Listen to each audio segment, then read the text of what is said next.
guys had a fantastic weekend. Other than a little bit of sickness on our end and our household, it's been quite pleasant here, honestly. So it's been a nice weekend. We managed to navigate about halfway around the world in the 777 yesterday, testing out the time acceleration and all the other wonderful features that the PMDG 777-300ER does have. Today's journey will be taking us to Bordeaux. We're currently sitting at Heathrow, and we will cover it here in a second, but I did grab the AnyBuilds Heathrow scenery since they're on sale right now. AnyBuilds is totally taking advantage of the release of the 777 to sell more sceneries, and I'm sure they're making quite a bit of money off doing so. So it's actually pretty good marketing. I'll have to remember that for myself. Anyways, so Bordeaux, it's a bit of a challenge due to its relatively short runways for 777.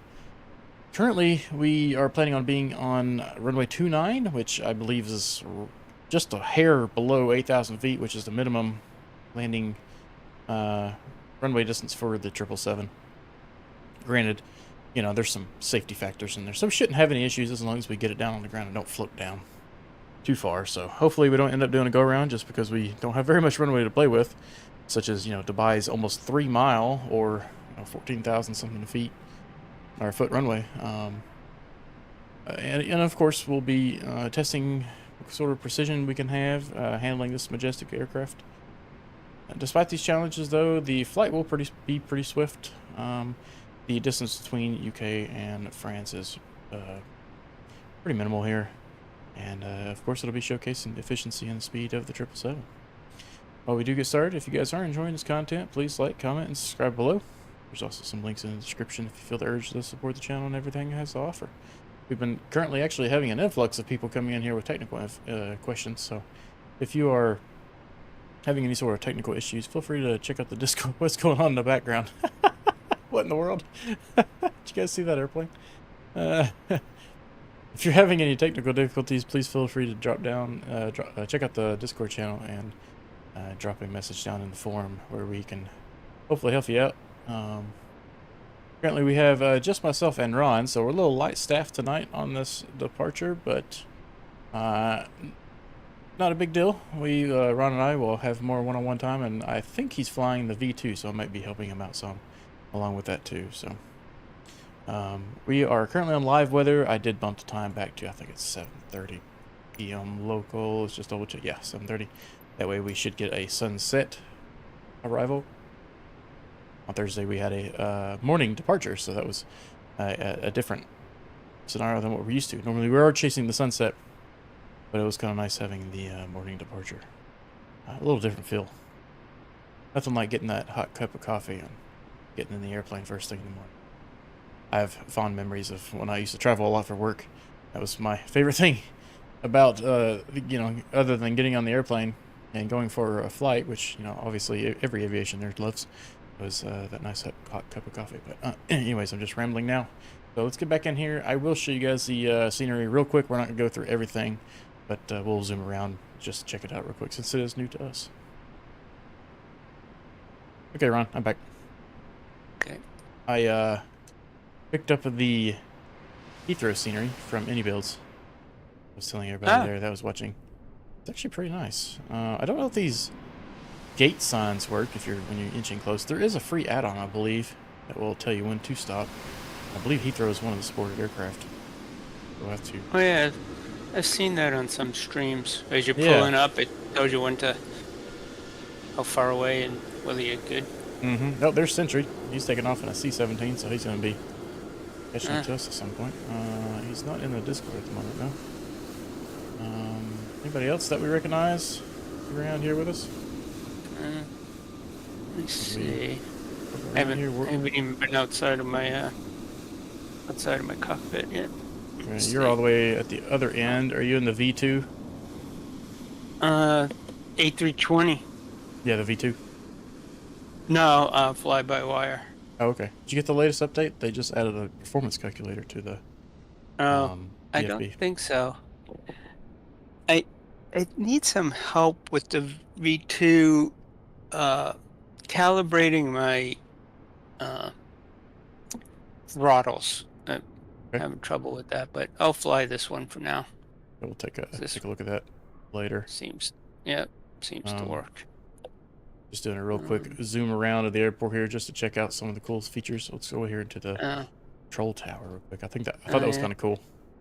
I'm watching the stream. It's pretty nice. They've got some cool little features up here. Everybody controlling. Oh, there were people in here last time. Where'd they go? Everybody left. Oh, there they are. They all caught their flight. Yeah. Kind of neat. Oh. Different floor. I got these screens, and they're repetitive, but you know, it's something a little different. Now, I think Boston's got the best ATC tower. And they got a Boston Lager beer sitting on the. Oh no! In the control tower. Nice. In the control tower, yeah, from Sam Adams. So I think they win as far as little Easter eggs. But all right, let's go ahead and get back into this airplane. I did fix my track IR issues. Oh, I didn't know you were having trouble. For some reason, it keeps defaulting to turn the IR sensors all the way down, and it was causing me to have like weird glitchiness because it wasn't putting out enough light before. And I fixed that, but now every time I reset the track IR, for some reason it goes back to the default settings. So I got to figure out what I need to do there. But, oh yeah, you said we're gonna go buy a Concorde. Yeah, Concorde. You may not see it on your end. Yeah, probably not. I probably won't. But the scenery does have it. All right. I'm let's not see. I think any center fuel tanks. Center fuel in the tank. Any fuel in the center tanks. Oh man. APU starting up now. Go ahead and we'll go ahead and release all this ground equipment here. Get that out of the way. We're set up here. So request brief. Populated nicely. Over to our FMC. I have the latest nav data, but it still says it's out of date, so there's something. Oh. It'll probably come with the next cycle. It'll get updated in a couple weeks. Route. Request. Sim brief. Set payload. Set fuel. Clear. Set route. Or select route. Requesting. I'm gonna be at 31,000 feet. Yeah, it only gave me 29. Pretty low. Yeah. It's only, I think it's like 400 miles or so. Very far. Alright, the chime was for our flight plan here, so we can go ahead and load that. And we are at EGLL. Oh, it's already in there. Write these messages. And then we're expecting a runway 27 left for our departure. Activate. Execute. And on over the perf init. Better tablet. I love how we can get the tablet right here. Makes this so much easier. Do our performance tool. Oh, you can just hover right there. Yeah, it just comes straight over. Yeah, that's cool. Optimum, no anti-ice. Gross weight is 500,000.7. Tend to round up on this stuff. Oh, no, wrong one. 500.7. Oh, that's an interesting feature, though. You can put the zero fuel weight, and it'll automatically calculate your gross weight. Huh, cool. Haven't seen that yet. That was a mistake, but it was a happy little mistake. Bob Rossing it over here. Happy little mistakes. Happy little trees. First, we are looking at a takeoff 2. We are very light, so I expected nothing less. Climb 2, takeoff. Going to be flaps 5, I presume, which that is correct. CG is 29.1. And our thrust is 4.5.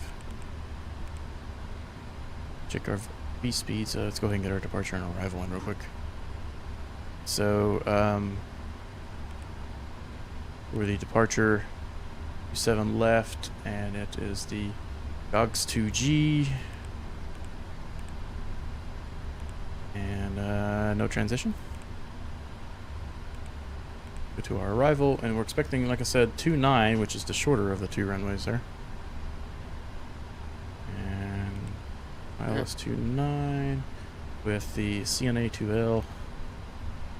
I've only got the 1L, so the nav data has updated, but we just don't have it right now, so we'll stick with the 1. It shouldn't be too much of an issue for us. We're not on a bat zone.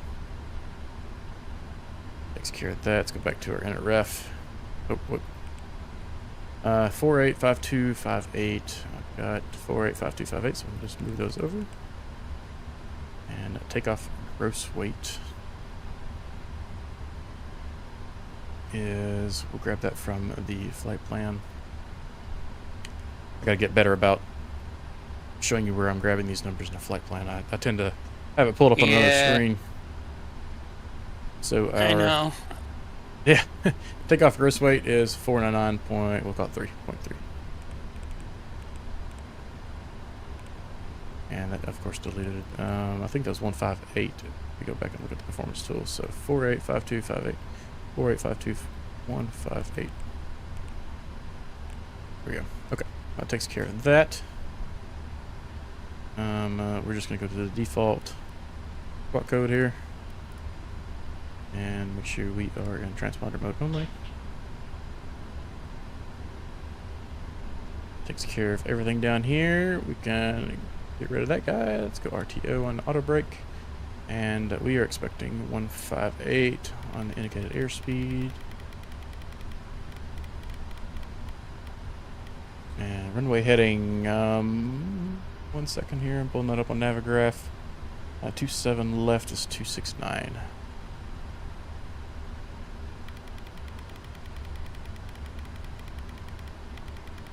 I did check out the Mobi flight variables, and there's hundreds of these things available, so should be able to get this mapped to my 737 MCP. But you know, it'll at least get us started until a 777 option comes along, or I build something. One or two. Initial altitude. We take a look at the chart real quick.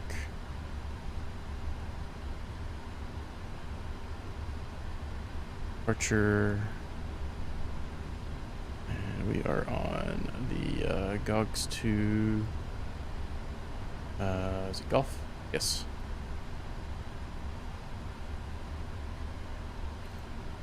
Transition altitude 6,000 feet, which reminds me we haven't set the altimeter yet. Uh-oh. Dogs are not happy about something. Let's see, departure weather. We have QNH 1017. Swap that over to hectopascals. Somebody must be walking outside, and the dogs are a little upset. The FedEx guy was probably running away in fear from Bodie a minute ago. Okay, back to the chart. Oh, wrong button. Button right there. Alright, so remember, transition altitude is 6,000.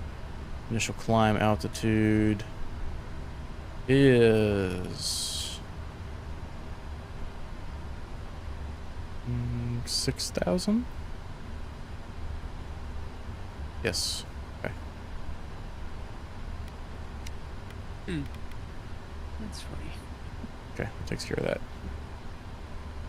All right, I believe we are ready for a push and start. So let's clean up the ground equipment here. So everything has been released.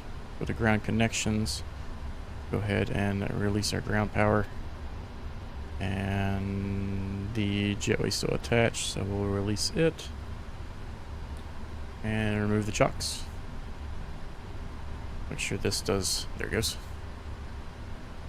Okay, still no pushback tool built into the airplane, so we're going to go to the built-in ATC again.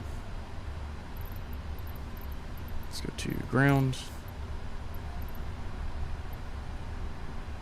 Services and request pushback. Go ahead and get our beacon light on.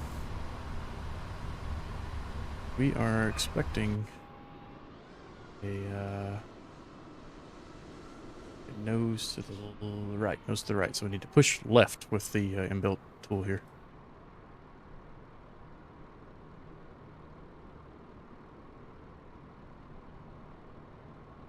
Wait for him to get connected there.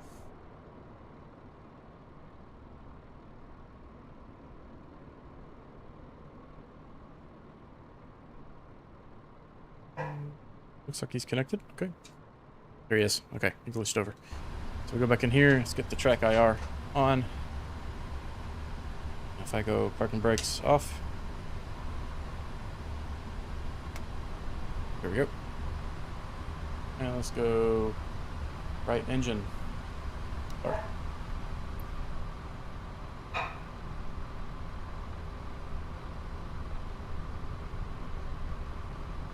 Wait for about 23, 24. Into. Put some fuel in. And I said we need to go nose right, so we need to start steering to the left. Wait. That's not right. Steer to the right.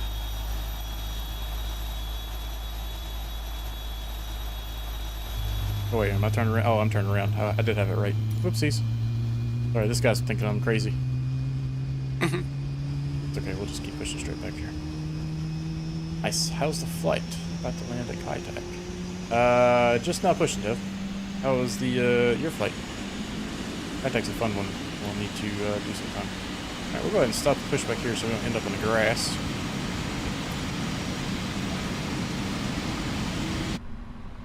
Back in the aircraft, let's get the park brakes set. Let's go engine 1. There was a very smooth setting that I might consider using for the track IR. Mine's pretty smooth, but the one that I was messing around with a minute ago was super smooth. It was more one-to-one with my head movement, but it felt really good. Some fuel.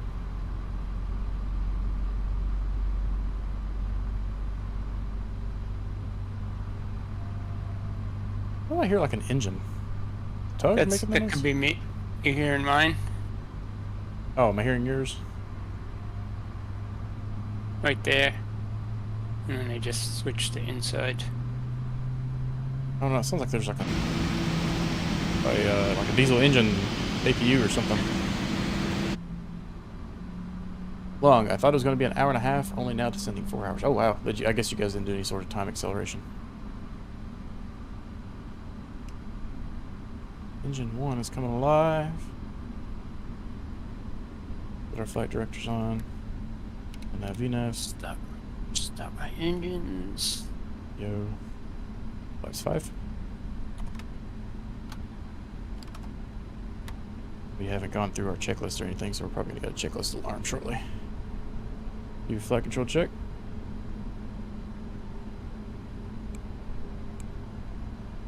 Pull back. Pull forward. Left. Right. Right rudder. Left rudder. All good. Okay. Move that. There are taxi lights on and runway turn off lights on. Please remind me to never do this. Dev's having regrets. Oh, flying with someone else? Yeah, he went flying with another group, and he's having regrets now. Alright, so parking brakes can come off. That'll teach him. Yeah, that'll teach him. Alright, so we are expecting to taxi out to Bravo, and we'll take a turn up there at the Concorde. Let's thrust in, make sure we don't blow any holes in the grass back there since we backed right up to it.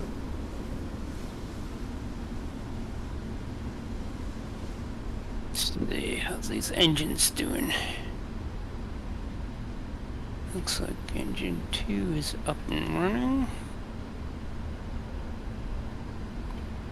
I do like Heathrow having so many heavy parking spots. It's so much easier to get in and out of Heathrow. Heathrow is very much like Atlanta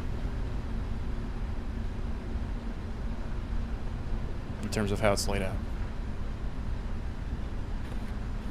So we are looking for Bravo. This is Bravo. So that might be another reason I'm such a fan of it. It's simple, it's straightforward, and it does it gets airplanes through really quickly. So swing it wide for this massive aircraft. Make sure we don't run over in the grass anywhere. Bring it back around here. Are you going down to the 27s? Yep. Yep. 27 left. And we're going to be checking out the Concorde on the way too. That's one thing I don't think I've flown in a Concorde in the simulator since like FSX 2000 maybe.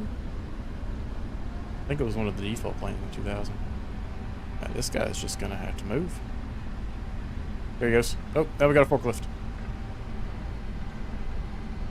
So if he just drives right into the airplane, he's about to get. Oh, there he goes. Got us a little lead vehicle.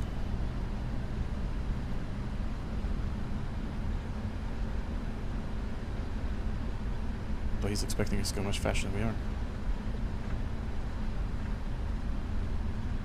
Ron, are you all ready to go? I think I am just about ready to start to taxi. I'm very close to that runway. That's why I put my plane there. Okay. I thought about it, but I like the terminals over here. Okay. I think I'm ready to go over to the runway. Let me see what my let me check my takeoff configuration here. All right. A little chime was the cabin's ready.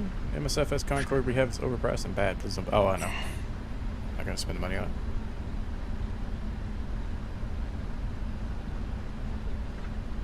APU, landing lights, parking brake, ground spoilers, arms, seat belts, no smoking. Bump up just a little bit here. Eddie, I saw you take off a minute ago. You first started. Oh yeah. Was doing Trying to learn this new airplane. I just happened to look over there, turn the nameplates on. There you go, taking off. I was like, hey, look. Yeah. Let's give it a little juice here. We're pretty straight on this taxiway. I don't see any traffic. So. There we go.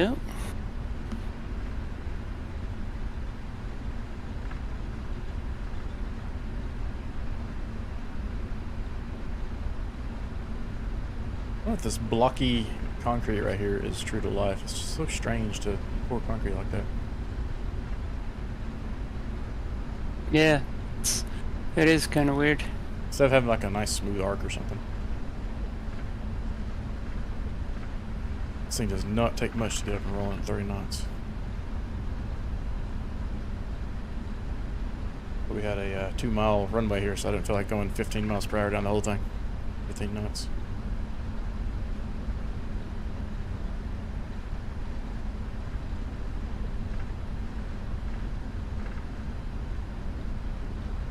We do get to check out the airport as we go there.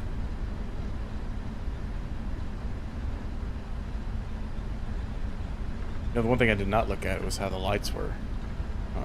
You know, K-Boss with the Fly Tampa scenery has some fantastic lighting on the ground.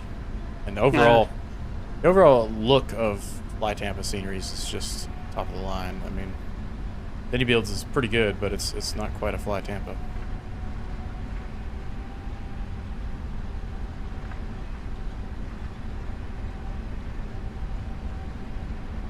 HSBC. Does anybody know what HSBC stands for?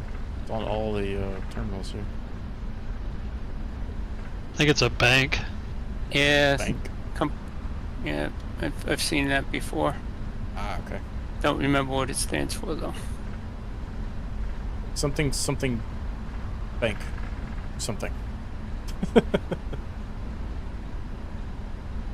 Hong Kong Bank? Hmm. Really? There's the British Airways, I guess maintenance hangar. Yes, really? Huh, okay. Interesting. Let's take a little slower turn here. Busy airport. We are just on MSFS live servers, so none of this traffic is, well, some of it could be on MSM technically if they forgot to turn it off, but the Hong Kong and Shanghai Banking Corporation, HSBC. Huh. Oh, there you go. It's not what I would have expected to be. here in London. Big international company, Yeah. probably. All right, so here is the Concorde. It looks tiny. We'll park next to it and go to the outside of the aircraft just to compare the size of the 777 to the Concorde.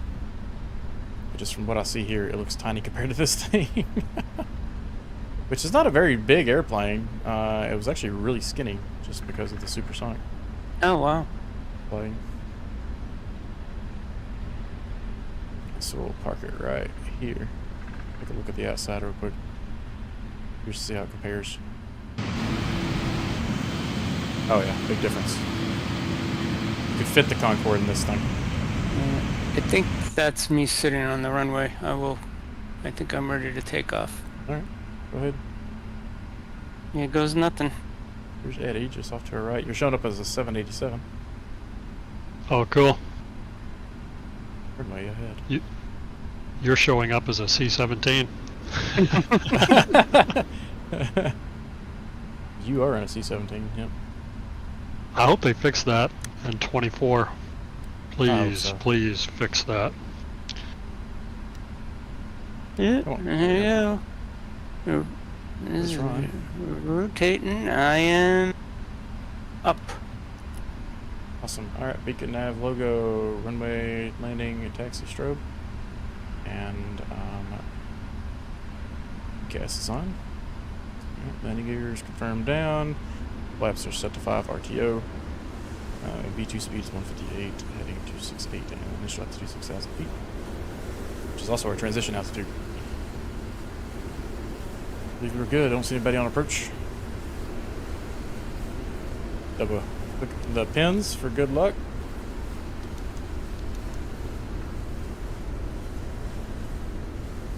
Go idle. Tap the brakes just a slow slide, just a touch. And big right turn. I will say the ground handling of the 777 is better than the 737 in terms of skidding around. We overshot it just a touch there. There's that caution I was warning us about. On EFIS control panel right. What does that mean?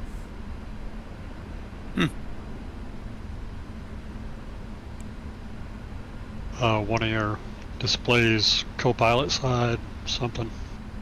I'm not sure. It says control right. I don't know what the control right panel right means. I haven't seen that one before.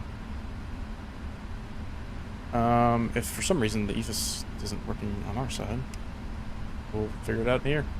All right, 50%.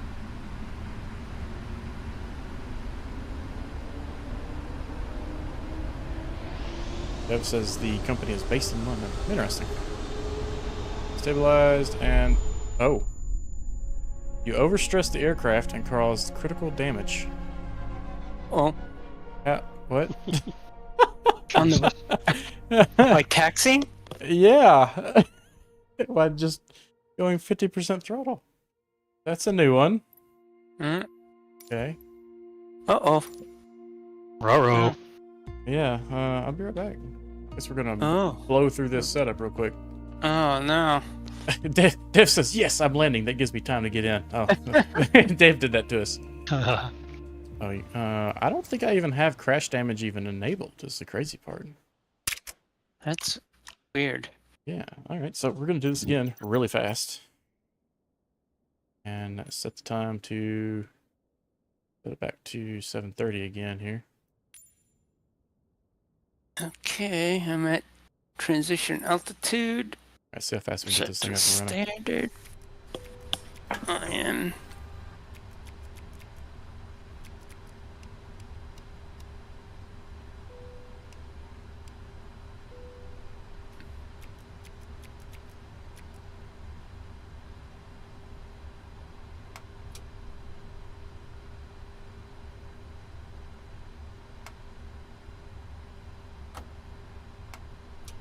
Let's get this park brake reset because it'll sit there and click on us over and over.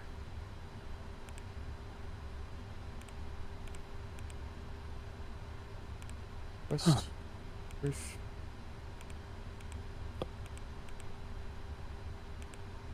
West. Dev jinxed us.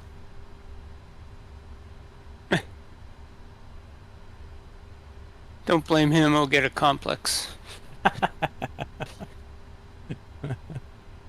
Load.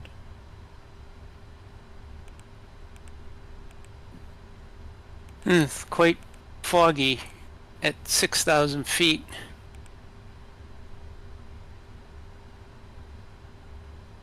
Oh, there we go.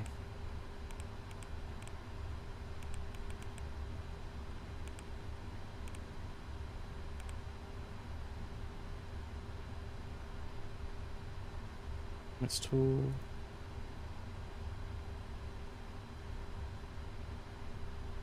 Invalid weight. Oh, import. Didn't hit an import button or something.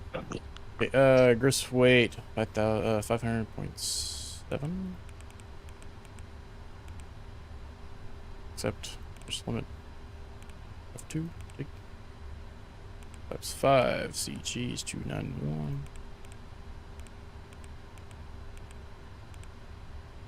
Rest is 45. Archer 7. Should know this. Gogs 2G. Execute. Travel.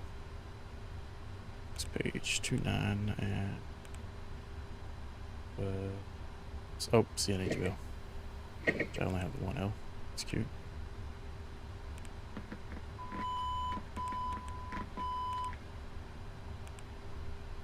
Oh, take off gross weight. Let's say earlier. 4993.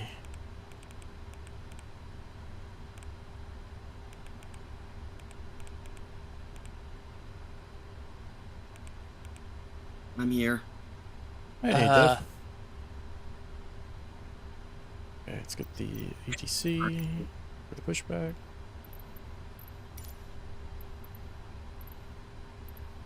We are just doing a shortened version of this since we just our aircraft blew up on the runway. So I saw that.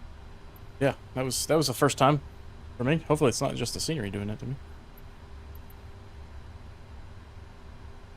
I just got negative 338 at Kitech, which I'm not mad about. I'm going to get a little ahead of schedule here and go ahead and start. Oh, can't start without the APU, can we? I forgot something. All right, so let's get the APU going here, and hopefully we don't blow up an engine on the runway again. Is he connected? Yeah, good. Ground services.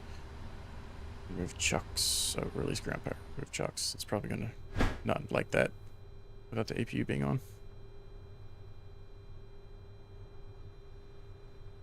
Did not like that, did it? No. See, this is what happens when you try to rush and make up for lost time here. Maybe when you taxied too fast, stressed the plane. I was sitting on the runway, gave it 50% gas, and then it said you overstressed the aircraft. Right when I started doing my takeoff roll. So I'm not sure what happened there.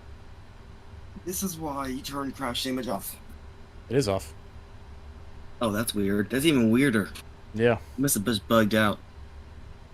Alright, APU's running now. We can disconnect. Chucks. Let's go. Park brake off. Okay. Start. You doing a dual engine start with this thing? I'll be right back. Okay. I am well into my flight. Hopefully everything stays calm. I'll be right back. Okay.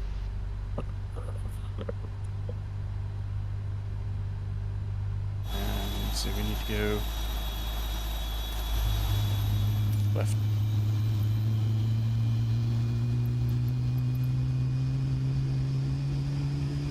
We get flight tracking set back up. Oh, plane is moving. Okay.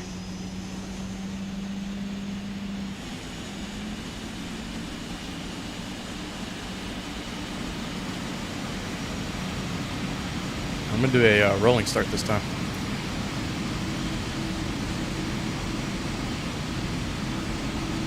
I'll try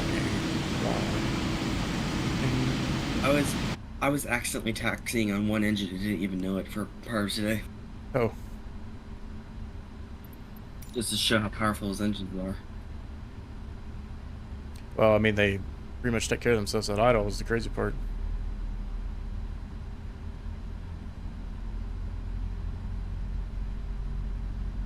I'm gonna go whip up a quick sim brief. EGLL 2. Lima, Foxtrot, Bravo, Delta. Thank you. Yep.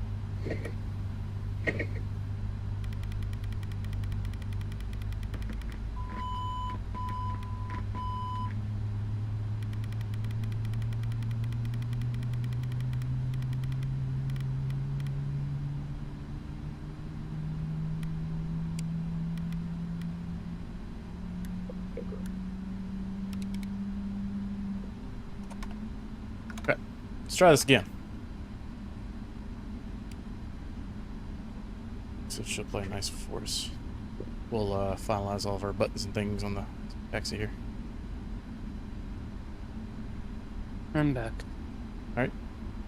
Yep, it broke through the clouds. I can see. Sun's gonna beat us by a mile. I know. Let's see.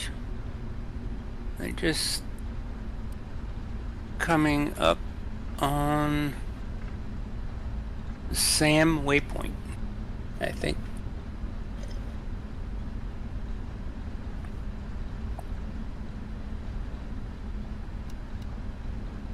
Yep.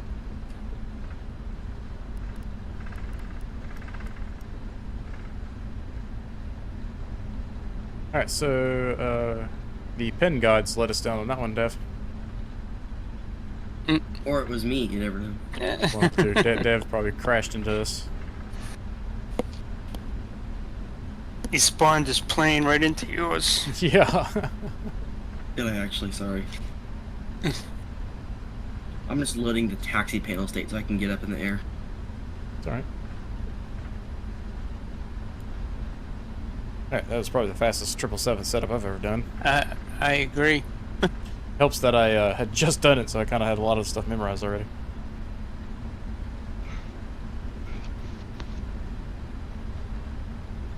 Alright, if it doesn't work this time, then be curious to see if it's something to do with the airport.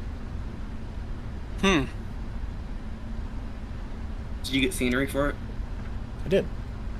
Oh, yeah, remember you did I build bought it scenery. yesterday, Forgot but any about that. builds. Yep, Because I remember now. PMDG, any builds is right on their coattails. No, serious, that's a smart marketing move, though. It is, it's genius. How about try an intersection takeoff ahead of that bad spot in case it is the I airport? am I taxiing. might do the N3 just in case. I was thinking about that actually, so I'm gonna go ahead and do it. I got plenty of power with this thing to do an intersection yeah. takeoff. I'll have to do some testing later off stream and see if that isn't back the problem. I took off from the end and it was fine, but I don't have the scenery, so. Yeah. Oh crap! I'm in off-group only mode. We were breaking some rules here, but we Uh-oh. should be in the air by now.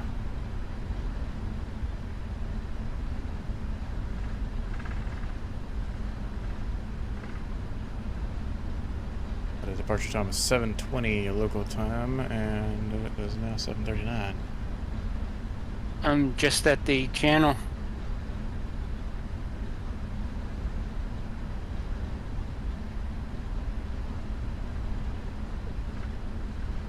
If it happens again, I guess at least I'll have some good evidence for a bug. For the 777. For any builds, terrain here, or scenery. Although I imagine it's not the scenery, just simply because this is not a brand new scenery by any means.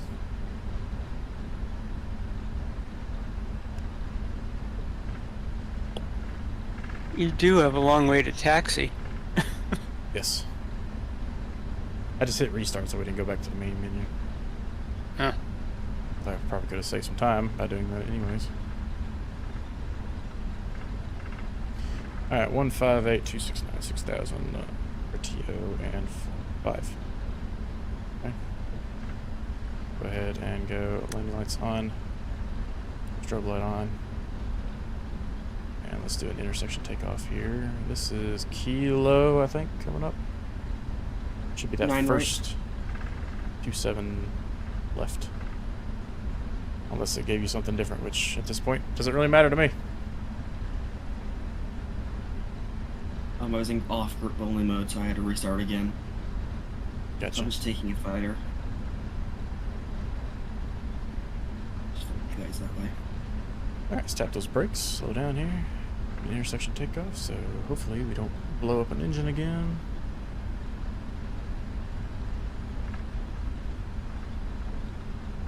Nice and wide.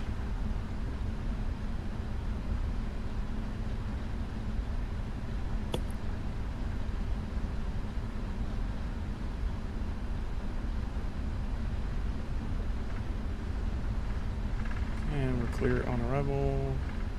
Lights are on. Guess. Should be good to go.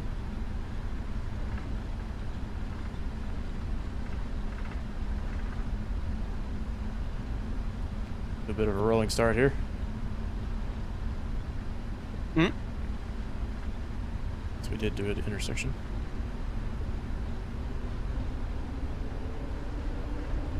I'm not going to use Toga this time. Airspeed's alive. Can only get it up to that setting. There we go. 80 knots. Caution is for checklist, not worried about that.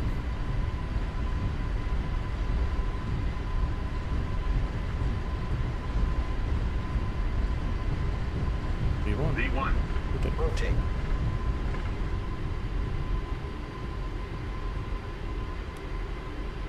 Alright, we are in the air. Beautiful. Positive rate of climb. Hero.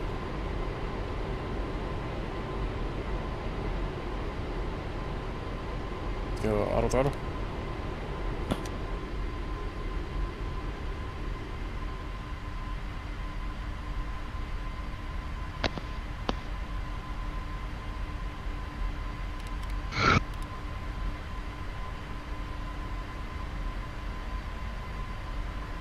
Alright. Nothing to complain about on that one. Nope. I feel like I remember seeing somebody talk about this happening before, but first time it actually happened to me. New release bug, so bring some flaps up.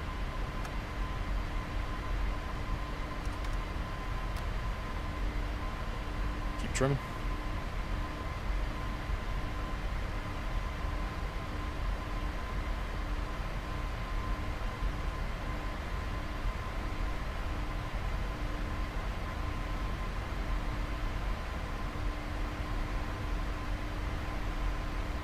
Okay. At the top of the climb.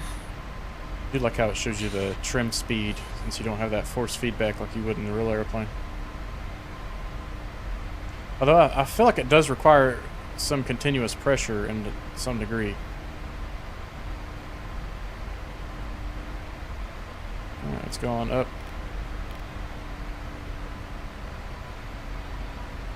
And do manual internet.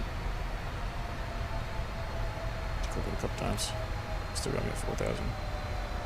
5, 6.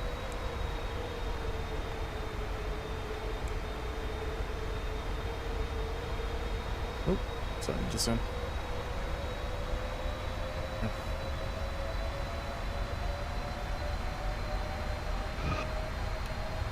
Power just to get everything cleaned up so we don't start descending again on accident. And we'll clear ourselves with 290 just because this has been a fiasco the entire time.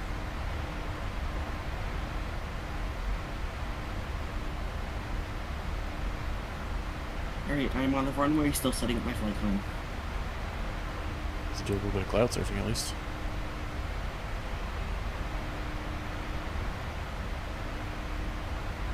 And need for any eyes. Now they're out of the clouds, but before it was still plus 12, so nice and warm here.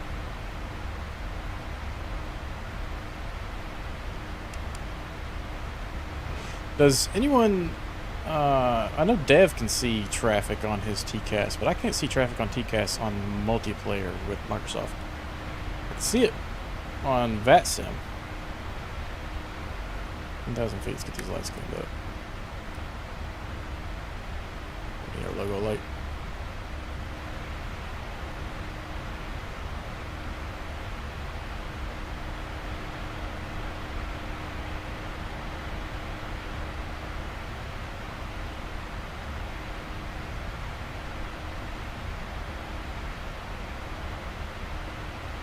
Now, as many problems that go wrong in the sim, I'd be curious to know how many problems go wrong in the real airplanes that we simulate.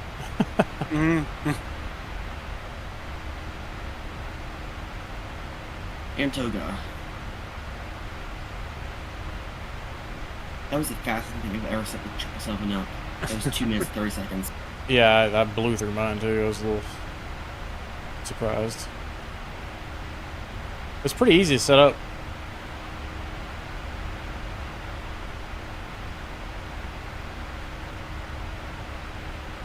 Near flaps. That checklist, don't forget your gear and your flaps. Oh my gosh.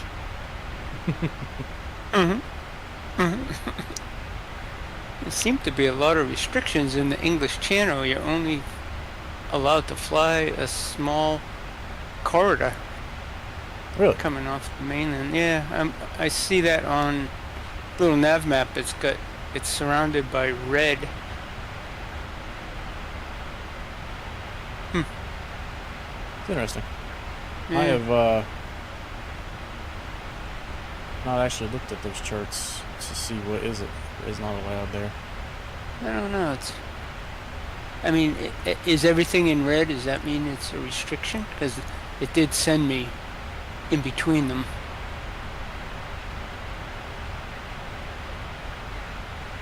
I'm sure it's for noise more than anything. Most of the restrictions you get in the commercial world are based off of noise. Yeah, but you're flying over water, so it would be, I don't know. It'd be for the people on the coast. I guess. I mean, the English Channel, how big is that at its narrowest point? People have swam it, I know. Swum it? Swam? Swam? I don't know how you say that.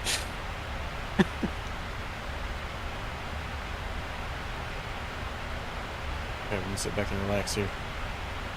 It's amazing how much fuel this thing drinks on takeoff. Climb. It drinks more fuel getting to climb than you'll use an entire flight with a 737.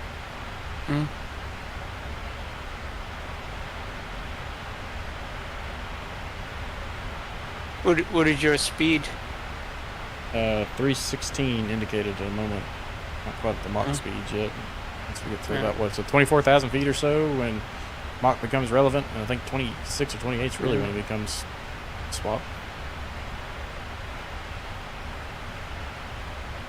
Yeah, I'm at 0.781 Mach. And my sim just CTD'd.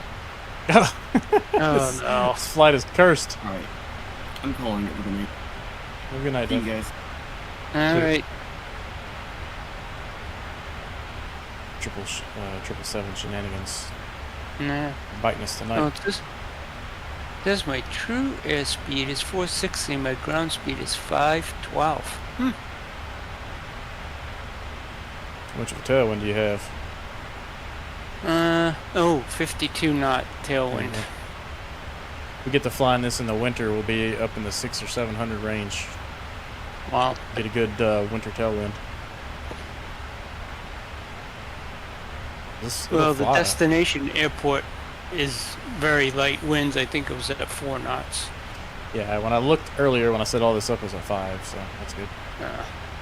There appears to be a little weather nearby, but nothing should be affecting us. I thought we were flying to Paris first. I wanted something a little longer. Yeah. That one only had an air time of like 35, 45 minutes. Really? Oh. Mm-hmm. Well, this thing's just super fast. 'Cause I'll cruise at point 888 or 8. No, the max is out at point 88, I think. Point 84 usually. Point 83, point 84. What does my legs page show for? Yeah, it's gonna be 832.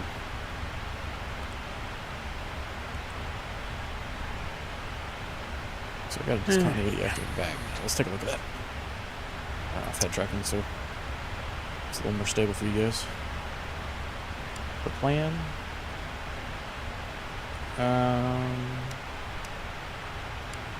Back now. Okay, we can do it. We can get rid of that discontinuity. No big deal. That's cute. That'll work out nicely. Finish right into the airport there. Step 3.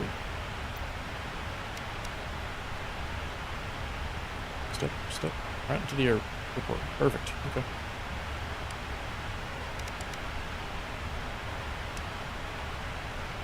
Top climb in 40-ish miles.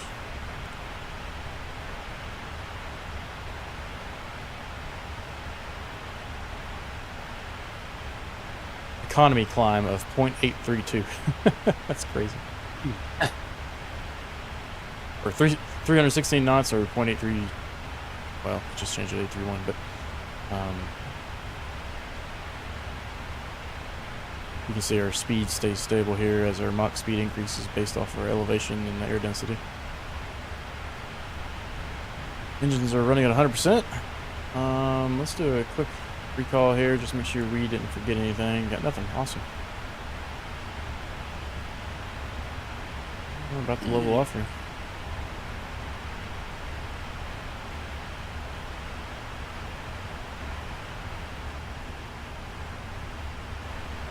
Alright. That was quick. We're just now getting over the channel.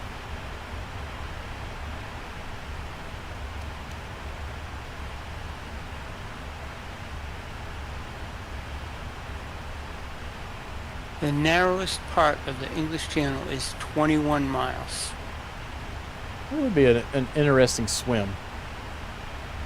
And I'm sure it would. What I can do without. I mean, I'm lucky to swim, 21 feet, but Yeah. I can imagine 21 miles would be quite a day. That would be a pretty cool feat to have, though. Oh, yeah. You know what I did? So where's that at? Is that there, right there at Calais? Dover to Calais or something like that? It doesn't say. I'm looking at it here on Atlanta. It is the smallest of the shallow seas covering the continental shelf of Europe. It only has a depth from 400 to 150 feet. That's not that deep, I guess. That's not too bad. I wonder if you get some better fishing there because everything kind of gets squeezed together. All I'm doing here is adding some fixes to the airport. So once we get there, we got a 15, 10, and 6-mile radius. I like to think, since this is such a big, heavy, slippery airplane, I try to go flaps 15 at mile 15. Whether or not that's even remotely close to accurate, I don't know, but it works out pretty well for me.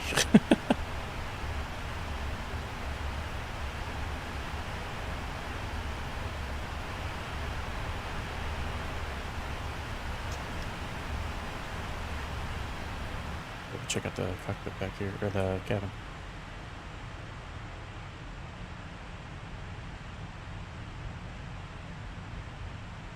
Let's have some better hotkeys for this. Actually, can you use? Oh, I probably don't want to use my Xbox controller. I would probably try to steer the airplane. You end up doing a barrel roll and accident, and not realize it.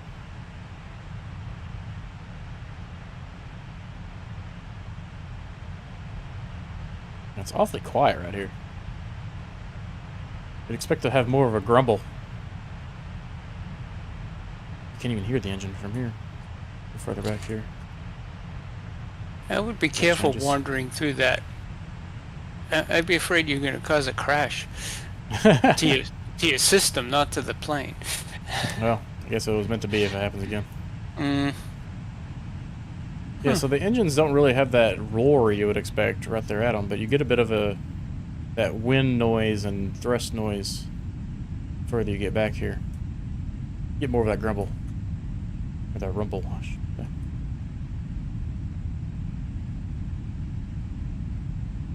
Exhaust. Need to set up the... Oh, I need to... Instead of setting up custom cameras, I just need to go download the ones from Flight SimTO. Yeah, I would expect much louder noises than what I'm hearing here. It's quieter in the cabin than in the cockpit. The English Channel is cold. 45 degrees average in February to 61 degrees in September. That is pretty cold even in the summertime. Well, the shallow coastal waters are warmer in summer.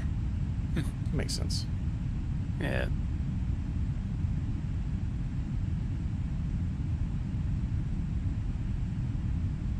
Oh well. Rod, we're gonna have to start planning for Flight Sim Expo next year. I know it's a year out, but we need to start coming up with game plan, getting some recruits. Oh yeah. Well, I'm definitely going. Yeah, you could almost ride a bike to it, can't you? I know, I could walk. I guess when do the tickets go on sale? Probably not till the end of this year in December or so. But if we start coming up with a game plan, maybe even book an Airbnb or something like that. See how far, or see what the prices of the hotel are, but... Now, would you fly up or would you drive up? I'll fly. It's a long drive for me. Fly, yeah. But it would be kind of cool if we could get a bunch of people on one airplane together. That would be fun. Yeah. I bet I can get Ken up here, no problem. Dev says he's probably in for it. Eddie, I don't know about you. It's possible, but it's possible. Possible. Maybe Dev, are you still watching this? If so, go ahead and make us a Flight Sim Expo 2025 and start putting in itinerary plans. No.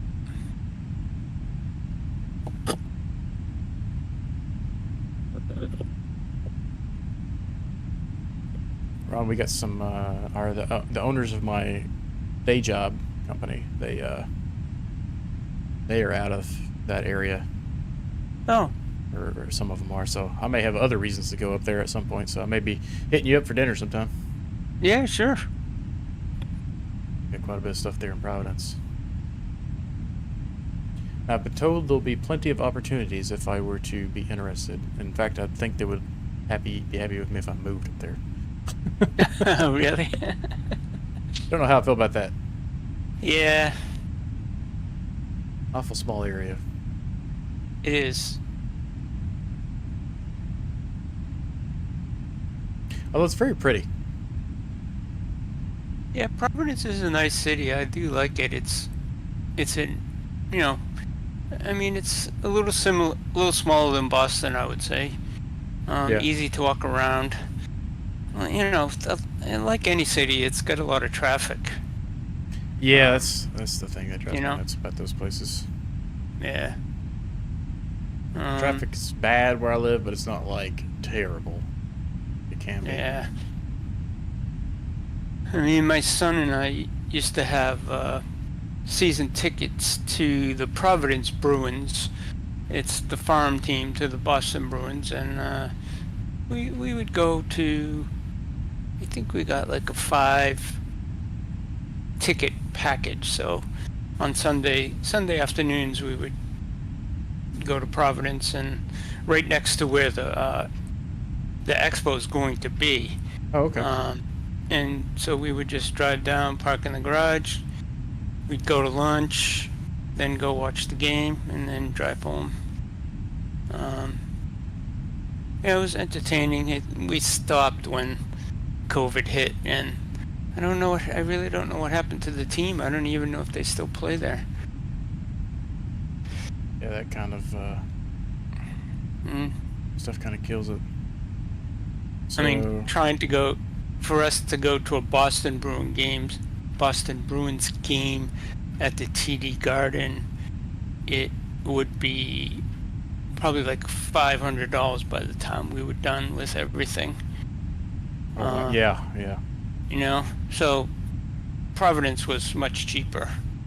Yeah, I much prefer going to Little League games because you can spend like 15, 20 bucks and get seats right behind, or I guess minor leagues, whatever it is. And right behind home plate, you know, it's Yeah.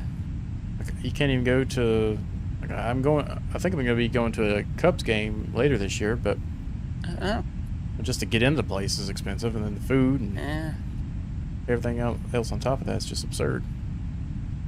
I mean, I was in Orlando with my two boys, and we went to a Red Sox game in Tampa. It was so easy. Yeah. You know, it's like an hour, maybe an hour and a half away. But, you know, highways in Florida are very good. Yeah, I've been down in Florida quite a bit for work and leisure. I really enjoy that state. All right, so we have pretty much crossed the channel here. Starting to see the peninsula out there for, what is this area? Cherbourg? Probably butchering the name. My pronunciation over here is not very good. Check out the flight deck. Let's see. A couple of islands. I have no idea what those are. Yeah, Cheru maybe? Cheru?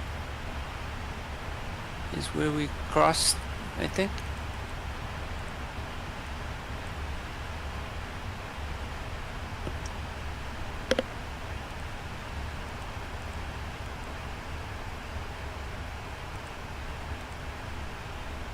Change the cruise altitude and it started slowing me down. There we go. Back to normal. Alright, put 0.82 in there. Sped back up. VNAV thought I was going to 390 and I was like, yeah, that's not what the flight plan says. I don't know where that number comes from. So, one thing I notice about your new plane is when it's on auto throttle, the throttle actually moves. Yes. Unlike the Airbus where it just sits in that detent. Yep. The Airbus will be in the cruise detent and then or climb detent and then look at this thing wiggle around. The Boeing products, I don't know about every single one of them, but at least the 737 and 777, they excuse me, the throttle will move for you. Interesting. It's wiggling. Yeah.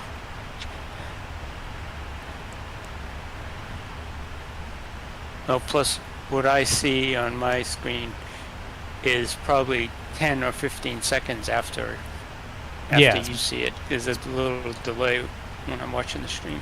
Yeah, it's about 15 seconds, and that's the fastest I can get you to work with the resolution that I play at, resolution frames. Which really isn't too bad. When I first started streaming, I was doing 4K at 60 frames, and YouTube would just crap out. I couldn't handle it. It wasn't a internet service provider thing on my end by any means. I had plenty of speed for it, upload speed, but the YouTube servers. First time I really noticed it being a problem was when we did the Oshkosh flight, which I think we should do again since Oshkosh is right around the corner. I don't think I did that one. That was a lot of fun. I flew the A2A Comanche up there. And it was a really fun flight, but unfortunately that stream got butchered because of the YouTube servers. Unfortunately, I'm not going to Oshkosh this year. I was originally planning to, and then some things fell through, so. And then it got too late, and trying to get something now is just difficult. I'm not gonna try. I'm trying to save some money. I was just there a week ago. Oh, really? Yeah. Were you at the airport, or were you just up in Oshkosh? I was on my way. The family went up to northern Wisconsin to Green take Bay? a little impromptu vacay, and we drove right by. So I showed the kids. We drove around the airport. It's a pretty neat place. It's really cool whenever the show's going on. It's crazy.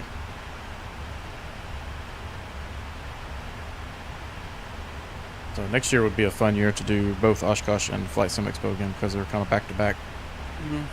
Just a couple weeks separating them.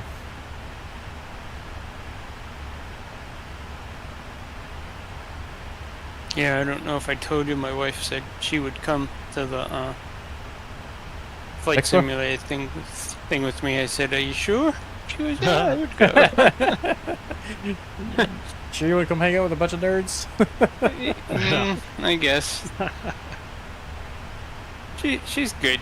She'll tolerate it. She won't complain too much. Well, it helps you guys are, you know, you're not really staying anywhere but your own house, so.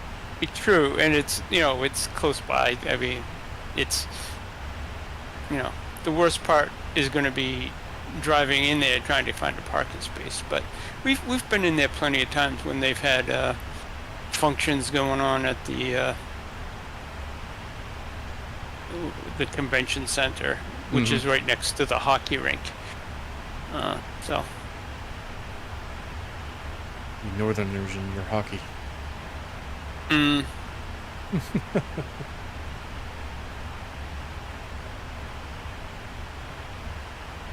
I just did it more to hang out with my son. Just get him to come visit his dad. There you go. That's fair. Go. Yep. And we would go out to eat, catch up. I hope you ate something more than ketchup. Yeah. Yeah, they got a lot of nice restaurants in Providence, actually. I would imagine so. Yeah. Yep. Start looking at what's up there. And then they have a whole section, the Italian section of Providence is Federal Hill, where they really have some really nice Italian restaurants. That sounds good. Yeah. You know, I've not really gone to a really good Italian restaurant before, although it sounds like I may be going to one soon. Or French. It's French. Sorry, not French? Italian. Oh. Like a really good French restaurant. I don't think I've ever gone to a French restaurant. Yeah, I don't really fully understand like the cuisine. I guess I need to look it up and kind of see what's available. But if I go out to eat, it's usually going to be Italian or it's going to be steak. Same here. Yeah. only I do problem like I find seafood, but Seafood, Yeah. yep, definitely Love seafood. seafood. only problem I find with getting steak is I can usually cook a better steak than the restaurant can. Yeah. So me buying a steak that is up to par for my high-end taste. Yeah, we have a lot of good steak places up here, Yeah. truthfully. I went to Pittsburgh and was doing some stuff for a contractor, a factory acceptance test for some stuff, and had an amazing steak. They wouldn't let me get the Japanese Wagyu steak. I got the Australian Wagyu. I've never had that.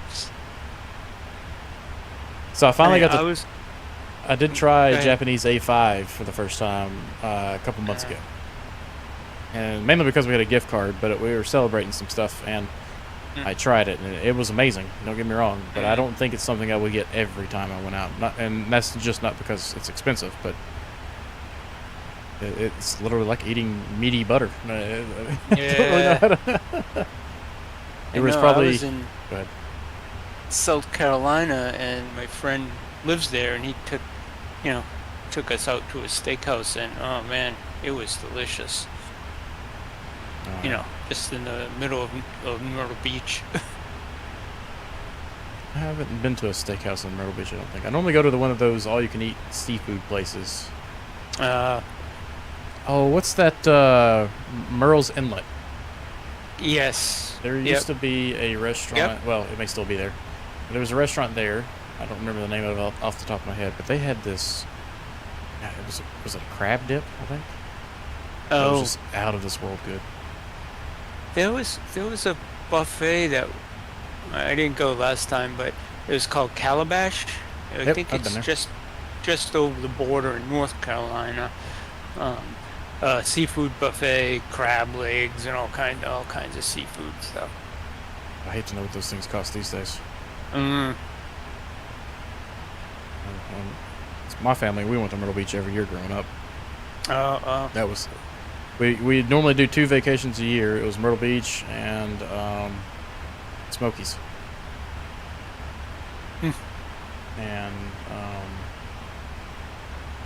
I think it was like $25 for something, $30 for the buffet. It was probably like $60 or $90 now.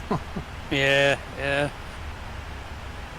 I mean, Myrtle Beach is nice. I mean, obviously, I go there with my son. We go for the golf most of the time.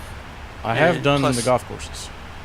Yeah, and plus I have a friend that lives there, so we get to stay for free. So, we take him out to dinner, we buy some groceries, way less than it would cost to stay in a hotel. Oh yeah. I've done a golf trip up there at one of those, like, I don't want to call it all-inclusive, but like you stay in a condo on the golf course kind of thing. Yeah, we've never done that. And you get a couple meals out of it. That's pretty fun. Yeah. Did it right before COVID, actually. It was like weeks before COVID kind of took over our lives, and that was like the last trip I took for like 2 years.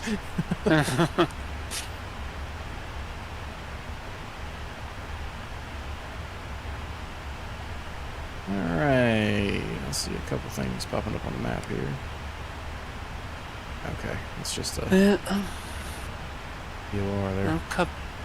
I'm coming up on the top of descent, actually. Maybe, 25 miles or so. Let me see. DS. Check my flight plan. Top of descent.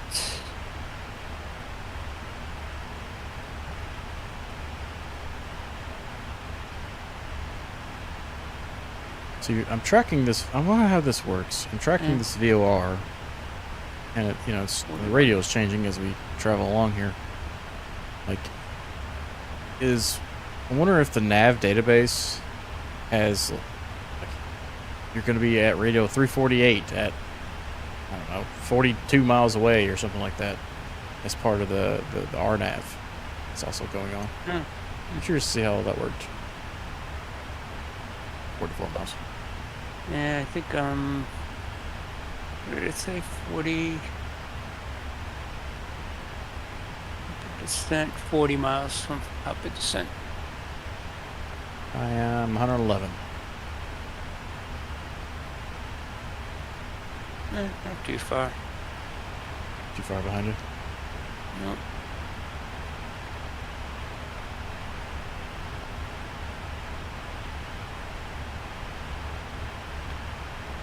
Got a little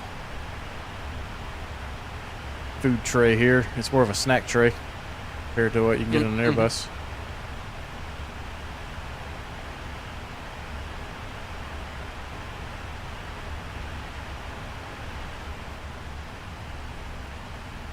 I haven't tried it yet, but I wonder if the fuel jettison works.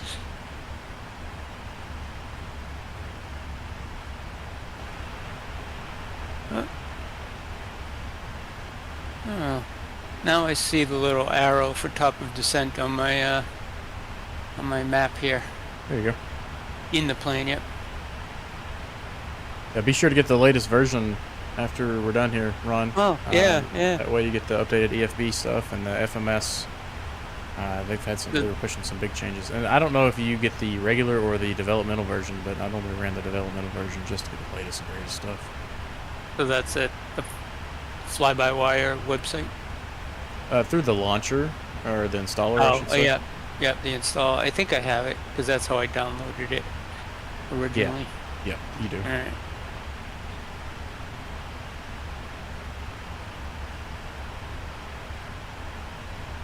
Alright, so I know I was mentioning that this runway is pretty short. Let's go take a look at the arrival Yeah. here.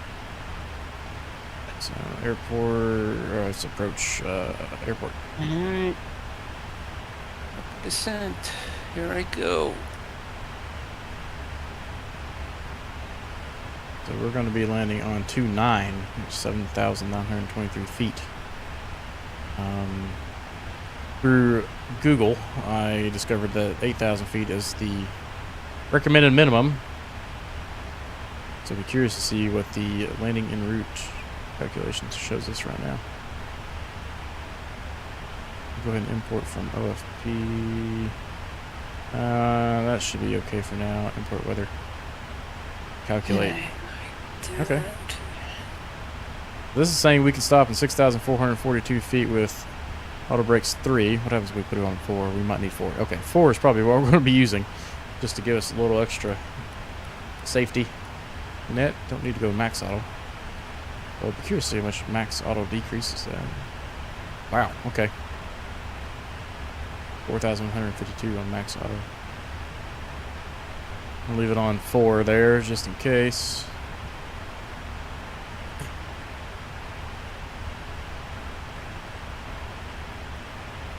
The winds are 2404 knots, so wind's not really a good factor. The clouds are looking good. Starting to get some of that coloration from the sunset. Looks really good on the stream. I'm looking at it in like a tiny little window, so it's super high res. Yeah. Nice. I just started descending. It's getting very, like, foggy, I would call it. Hazy. Hazy, yep. That doesn't mention anything, any visibility concerns.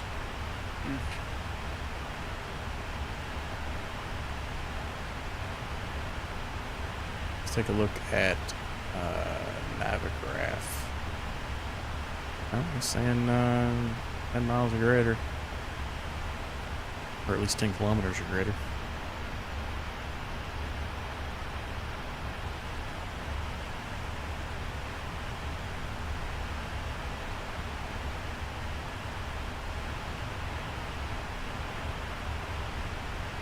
One of my links about the clouds in the sim, you start getting those repeating patterns. Let's go to the outside real quick, see if we can find any of that. This actually all in front of me looks really good. But I think right here might be a good example where you get these little breakpoints and it's almost a pattern that goes through it. I hope they adjust that and make it a little better in going forward. I'd like to see better cumulonimbus, towering cumulus. I think they specifically called those out to be in the sim. That's good news. Yeah, we should be getting a lot more features than just these white puffy things we got going on right now. Yeah, and the storm clouds look real dirty in 20. They don't look as clean and natural as they Yeah. one would hope. Yeah, that I've always thought they looked really dirty, like you were just mentioning too. You can kind of see it right now.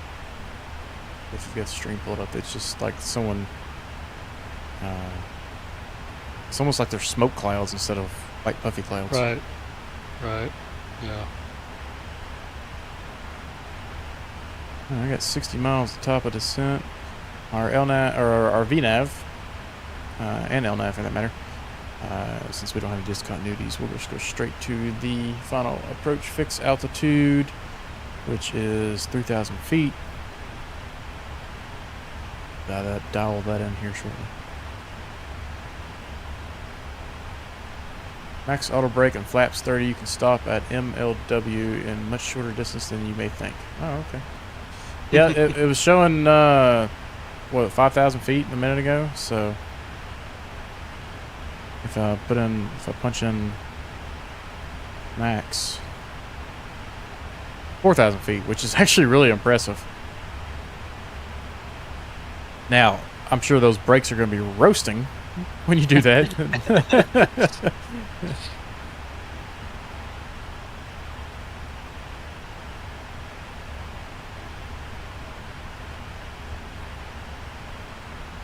They do model hot brakes, like the color of the brakes was glow orange. Huh? We'll have to take a look at them after we land here with brakes forced, if they just see how hot they get.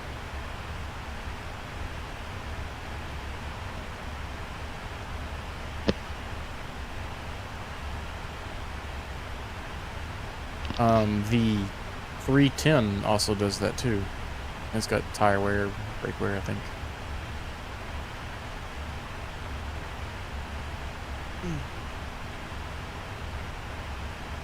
I haven't needed to replace any brakes or tires yet, but I'd be curious to see how they look different after a few landings compared to brand new. I know that it kind of accumulates brake dust on the rims, and then the little bar, the brake wear indicator, the rod that sticks out of the brake pad there, shows you how much of the brakes have been worn out.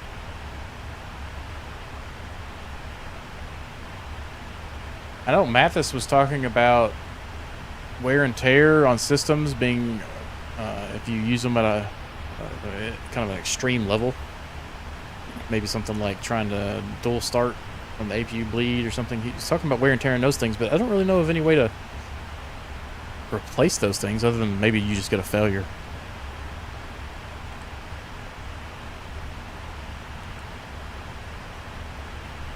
Let's set up action.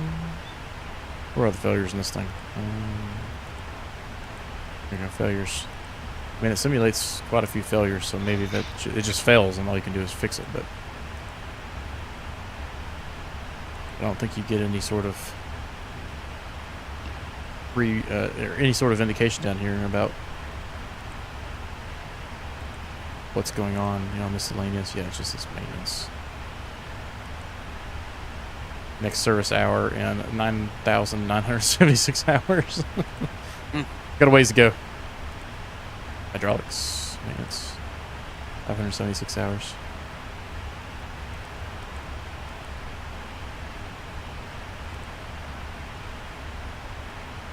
Third 3 miles. We'll go ahead and put our final approach fix in there.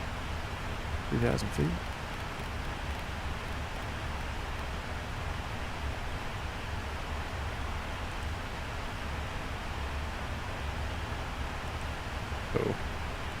Oh, what does LRC stand for? I'm used to seeing that one. Left, right, center. No. Ah, Got me.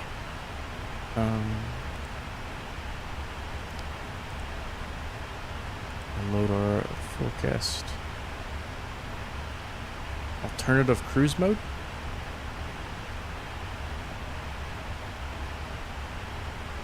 What does the alternative cruise mode do?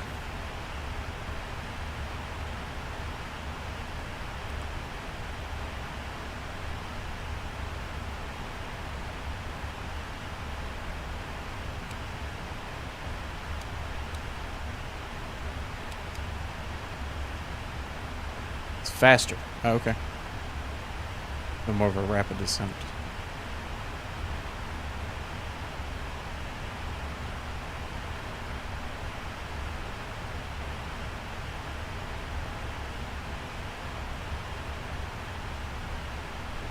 So I guess instead of we're in econ, you would have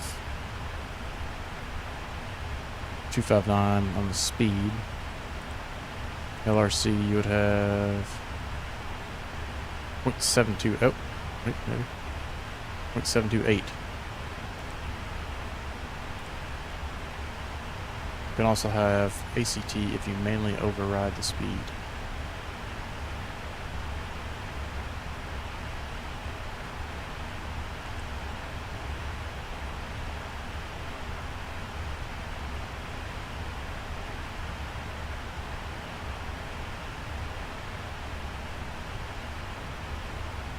Normally, anytime I've had to do a rapid descent, it's just going to the vertical speed limit. But I can see the benefits of that if your ATC gets you descending late.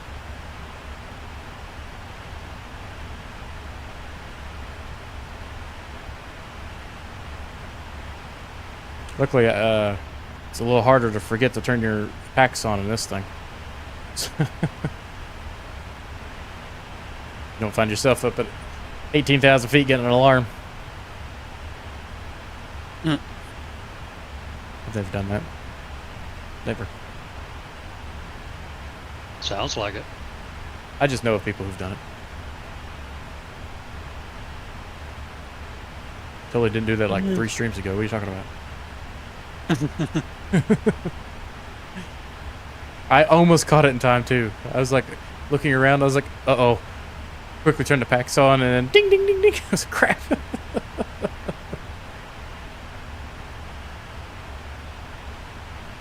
Didn't do my after takeoff flow very well on that one.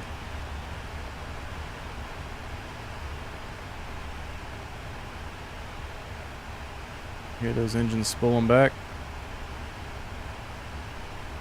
One thing I'm going to do, just because it bites me occasionally, is I'm going to go ahead and go to idle on my throttle's levers here. So I don't know what it is with the honeycomb. Sometimes you arm the speed brake or you bump the throttles or something like that, and suddenly you'll have one engine max throttle while the other one's at idle. It's kind of goofy. So let's just default it to idle so that we don't go blasting through the air crooked. A lot of times when I arm the speed brake, I'll arm that to see how well it handles this descent for us. Hopefully we don't have to think about it anymore. It has been pretty accurate on VNAV though.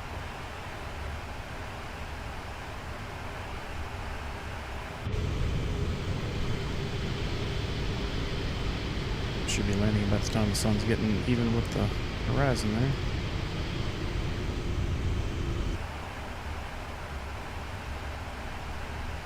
Ron, how's the weather at the airport? It looks pretty clear from up here. Yeah, once you get through the haze, it seems to have cleared up. I can see pretty well. Okay. I am, let's see, where am I going here? I'm at like 6,700 feet.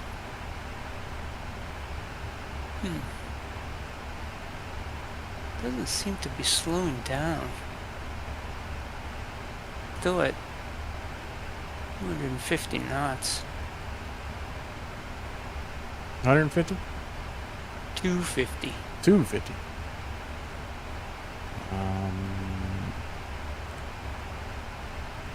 I have...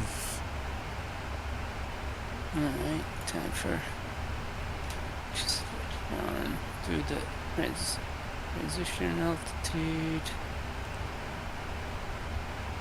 Got me still in the 240 at 10, and otherwise I don't really have any speed restrictions. Yeah, it looks like I don't know. I'm gonna put out the speed brake. I haven't got far to go at all.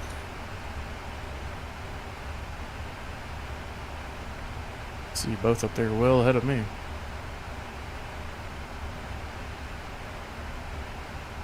Guess we had to go back and redo the whole thing.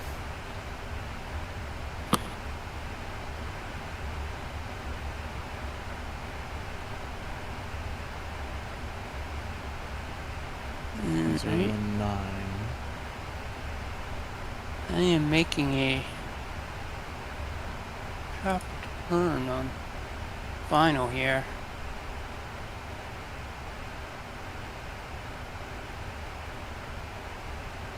One thing to note about LRC and ACT, you can find that you'll often get more fuel left at the destination, which is odd given they are not econ, or at least that's what I keep seeing using Mach 0.84. Well, if you are descending at a more rapid pace, I guess you're spending more time at cruise, burning less fuel due to altitude. Maybe has something to do with it. I mean, I'm at an idle cruise or idle descent right now. For the most part, it looks like. I don't know.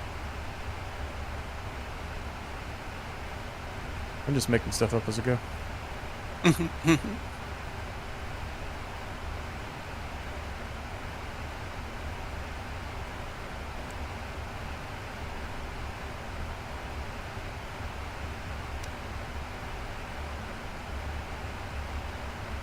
don't think the 737 gives you the restrictions compared to what I'm seeing here. So CNA, I'm showing below 20,000. Be there in about a minute and a half.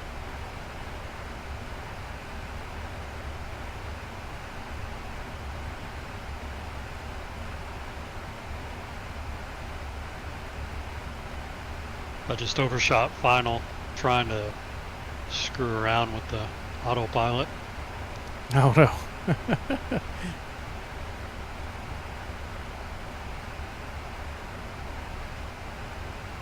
Go around procedure here is climb straight out 700 feet, right turn at 190 knots, the heading of 040.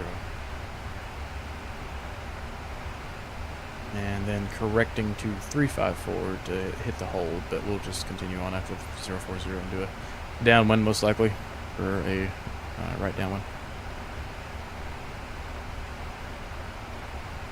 Alright, I should be seeing the airport on this final turn here.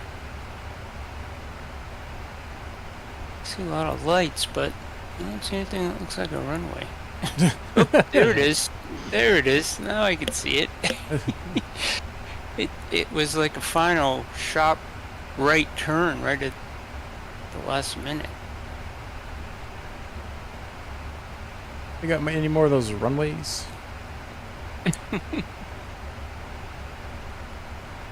Alright, at least this time the approach armed.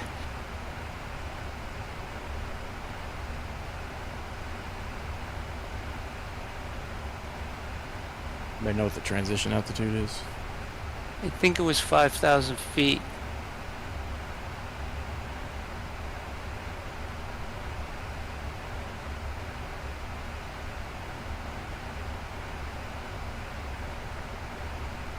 I used to have to constantly look that up.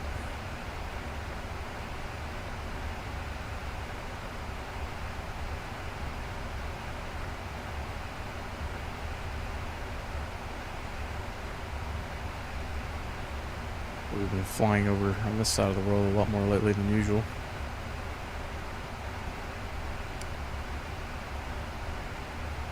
Right.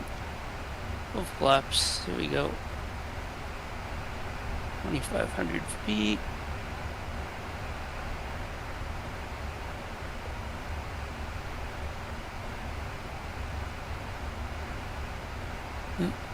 On the glide slope.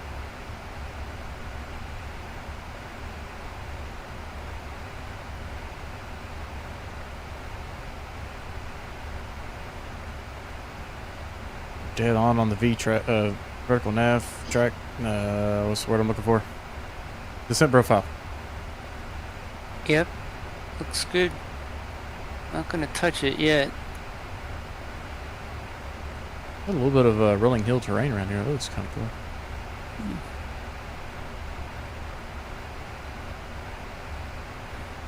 A little city right there. What's that? Barbazoo? Maybe? Okay. I'm taking it in by hand here. Good luck.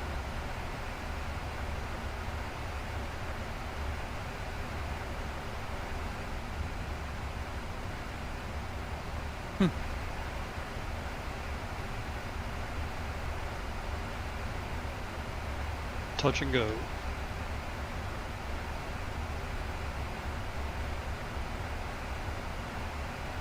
So weird.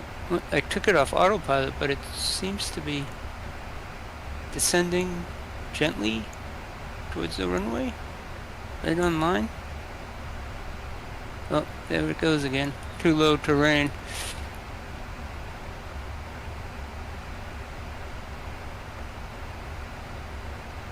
You guys doing a little group flight?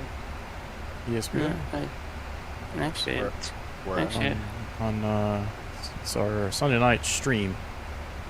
We just Oh. left Heathrow and we're heading down toward Bordeaux.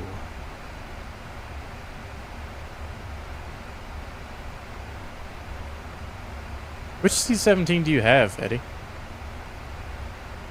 The one off Flight Sim TEO, I think, is Delta Simulations, Okay. and the airport for Narwhal is LFBD. LFBD, thank you.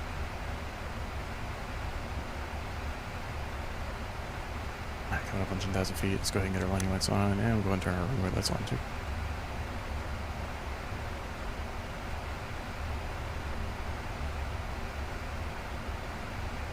Yeah. I'll just say I'm down. One piece or multiple pieces? One piece. That's good. That's all that matters.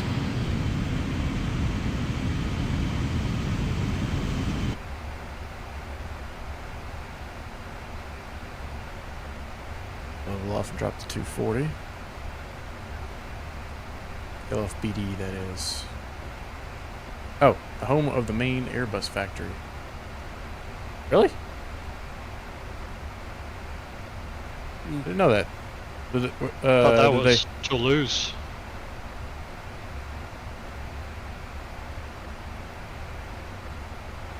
I thought that was Toulouse. I don't know. That's what UK was saying in the chat. Do they take off from this airport? Or is there another one nearby?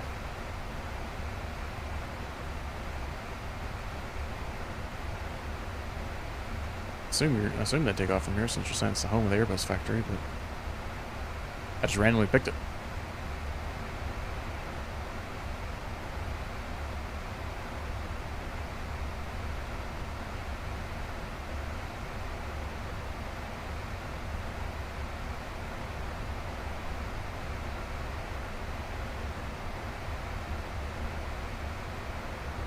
Say anything about the Airbus factory on the charts? Not on this one, at least. Wingspan restrictions. Max wingspan, 171 feet. Oh, no.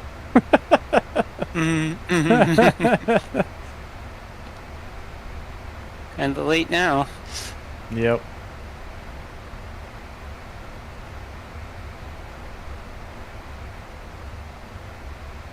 It's okay. We're not doing a real world ops or anything. We're just having some fun.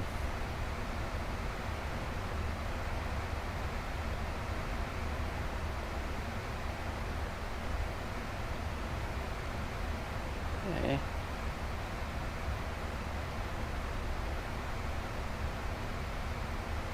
Was thinking of LFBO. Got the two mixed up. What is LFBO? Toulouse, by chance?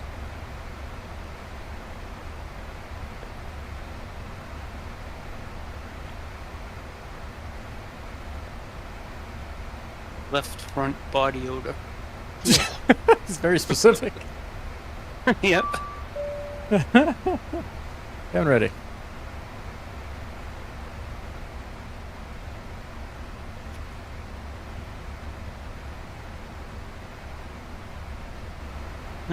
See someone coming in. I'm passing That's through me. 8,000. Oh, It's not me. my nameplate's on. Oh, there, yep, there it is, Sentry.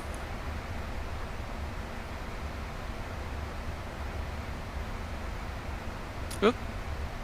Now you're gone again.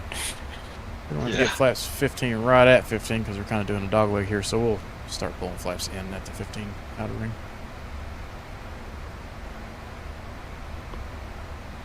You guys on east or west? East.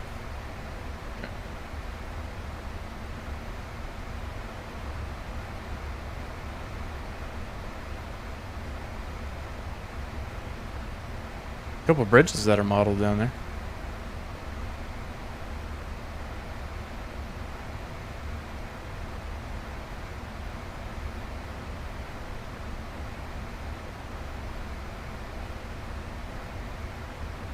Alright, we got plenty of fuel, so we'll go ahead and get the APU started just to have it ready.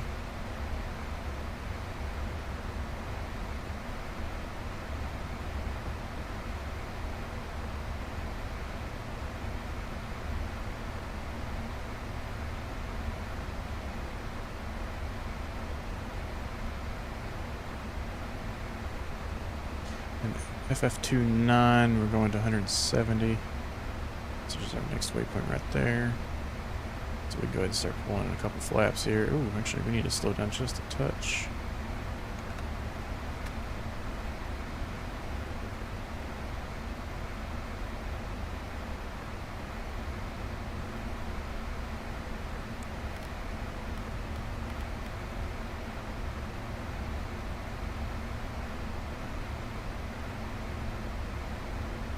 Yeah, we're gonna have to use some speed brake here, I think, to get slow enough to pull these flaps in.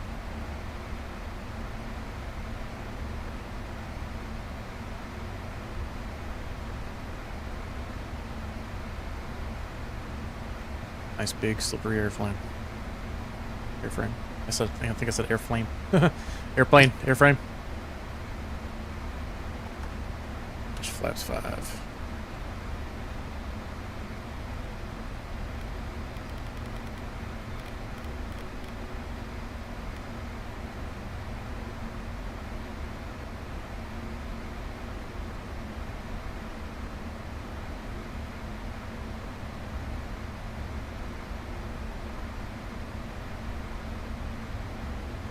You're pretty much right on the descent path as soon as we get there, so be in approach mode pretty quick. I think it's slowed up well before that. Go ahead and drop it down to 170 here.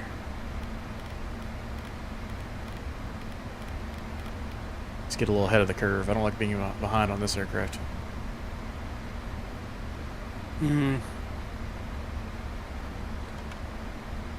Flaps 15, that should really help us.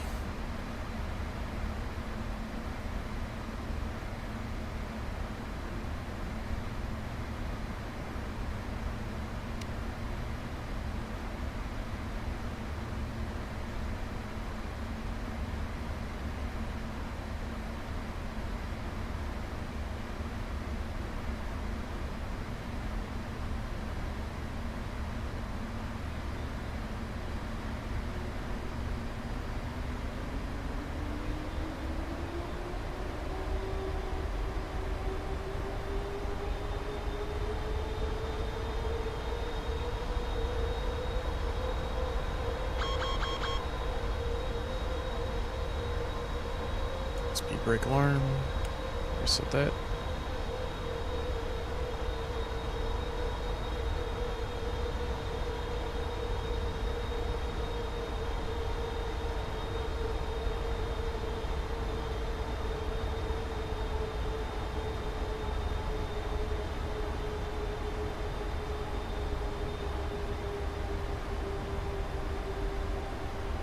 We'll go ahead and get our gear down because this is going to be a quick approach.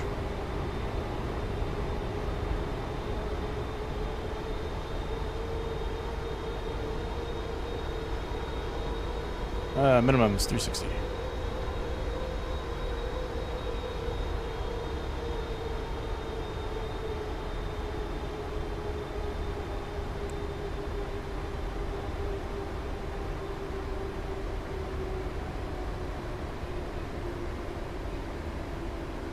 Let's go.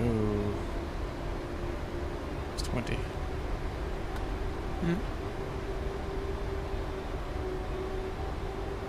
It's coming in behind you. FA-18. Oh. Go ahead and go into approach mode, get the localizer in, the glide path. Looks like he's trying to match you. Got somebody with me? Yeah.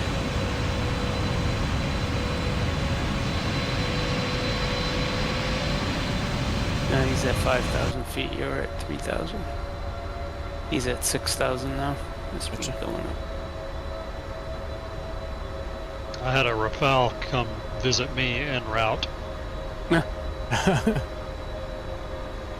Speed brakes 4. U-ring, speed brake arm. We are in approach mode. Should start our descent. There it is. Alright, let's get this fully configured. This guy's all over the place. Now he's at 2,000 feet. 39 on the reference speed is pretty low.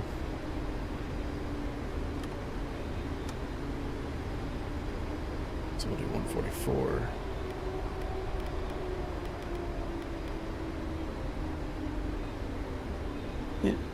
Now he's below sea level. Is that negative? 2,500.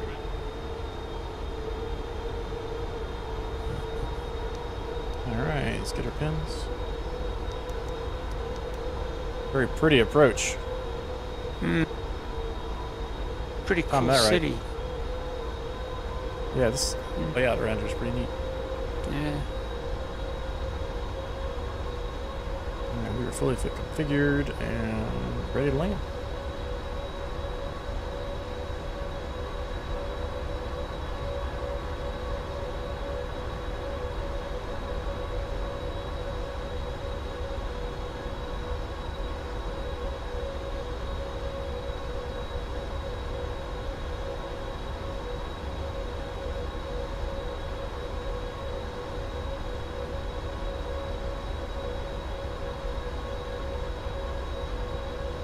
Go ahead and hand fly this thing in.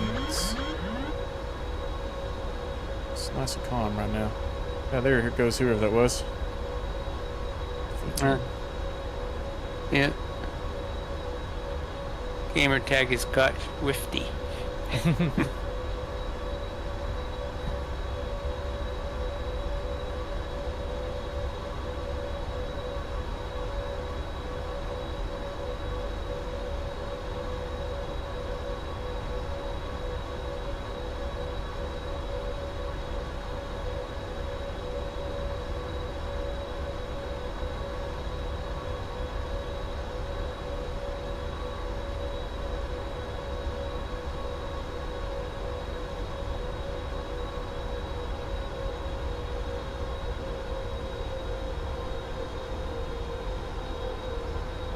One 1,000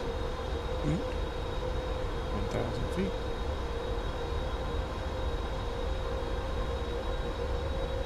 Starting to hear your engines sitting in the with the drone over the runway. You might hear that F-18. Checklist incomplete. Oh, maybe. Like that.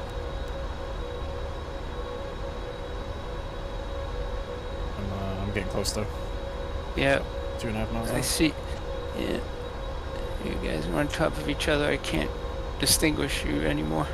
500. 400.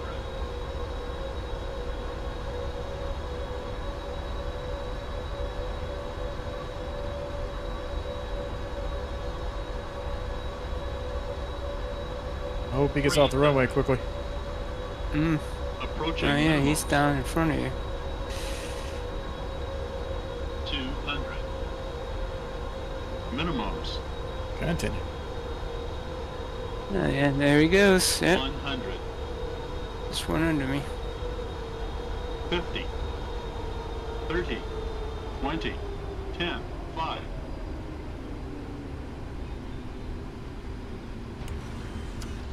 Bursars.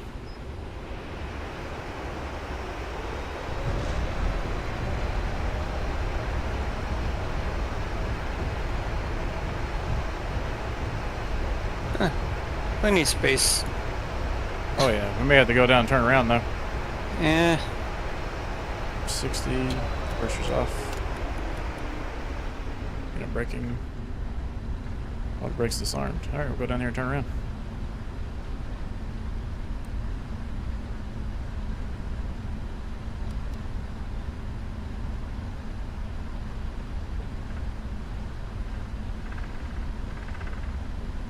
That was nice and smooth. Negative 111.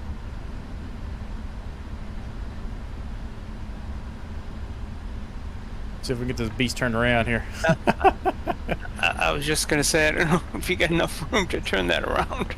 Let's Yeah, find you out. should. Huh? There you go. Oh, that's a tight turning radius. Oh, somebody's doing barrel rolls down the runway. Yeah, this thing actually turns pretty well. Look at that. Oh, yeah. Wasn't too bad. Let's go flaps up. Speed brake.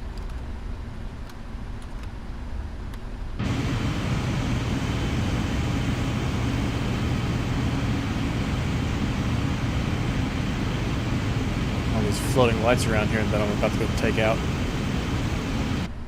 In this tiny little taxiway. Yep.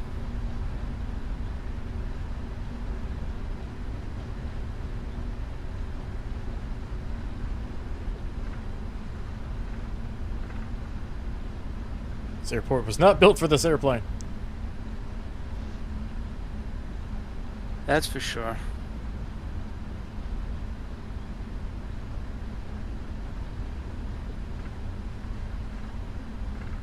I think that may have been my best flare yet. It had a little float towards the end of it, but looked at the end of the runway there, and it was just about as good as I can get it without being right on the money. Well, how long have these planes been out now? Since Tuesday. What day? Last What Tuesday? day was it? Tuesday? Yeah. Yeah.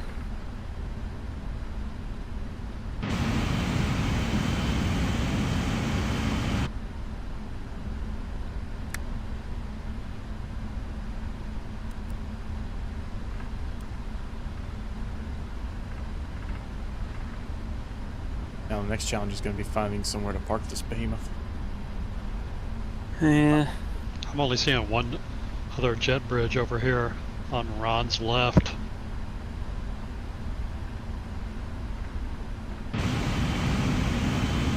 Yeah, I don't see any jet bridges myself, so we may just pull up to the gate there and get some stairs out.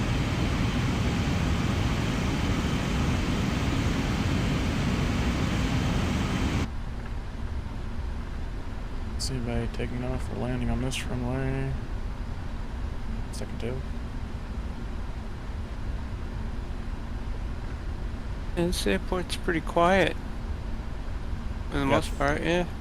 When I picked it earlier, there was one arrival for the day. Oh no, really? Yeah. Well, I'm sure Charles de Gaulle would have been much busier. Oh, absolutely.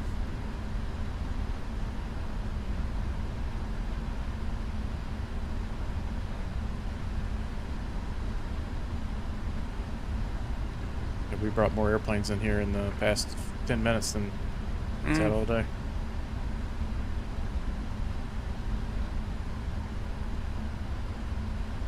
Getting the hang of maneuvering this thing now.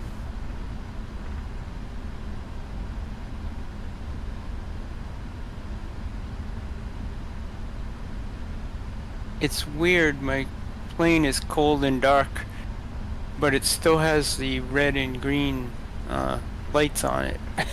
Oh. Alright, we're just gonna make up a spot here, it looks like.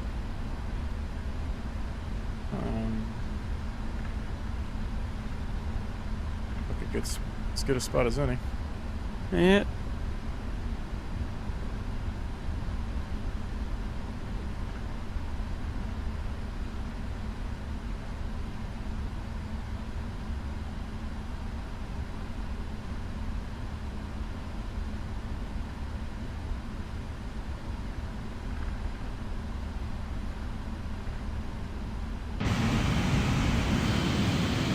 You just parked on top of another plane in my stream. Oh my god. But I'm looking at your stream and I don't see it there. Yeah, I didn't see anybody here. The APU's on. What's up, Diesel? We just finished. Nice, smooth landing. And I don't want to call it an uneventful flight because we blew up an engine on the runway, but it was pretty good otherwise.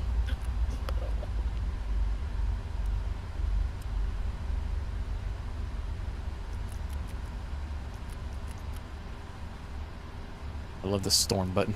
Push the storm button, everything comes on. Alright, that's good. Get that off. And seatbelts can come off.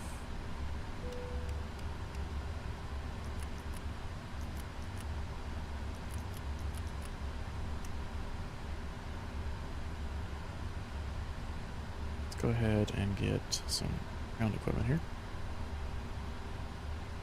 Set chocks. Bricks engaged. Get some ground power. Let's get some air conditioning. And request all for the vehicles. Decided to fly to Phoenix on VATSIM, so it's been a little stressful. Ah, you've been flying on VATSIM. Could have been too bad. Floor management.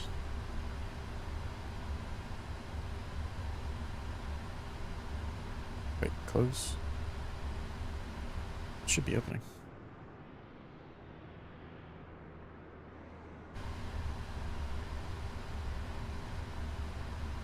Yeah, I think it. No, it's showing closed. Oh well, doesn't matter.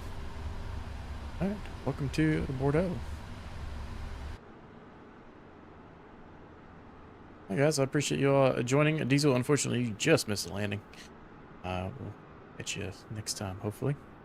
We will most likely be back on Thursday for a GA flight. We've been flying the crap out of the 777 here just because it's so much fun and an enjoyable airplane to fly. Otherwise, hope you guys have a good start to your week. Us here in the United States, we've got the 4th of July this week, so everybody stay safe and be careful with those fireworks. And otherwise, I will catch you guys. Actually, you know what? We may not be flying Thursday night. That is the 4th of July, isn't it? So we may have to come up with something different. Maybe a Friday night flight. I think I'm going to be taking off work and having a nice long weekend there. So I guess I will catch you guys next time and have a great night, like Diesel says, and see ya.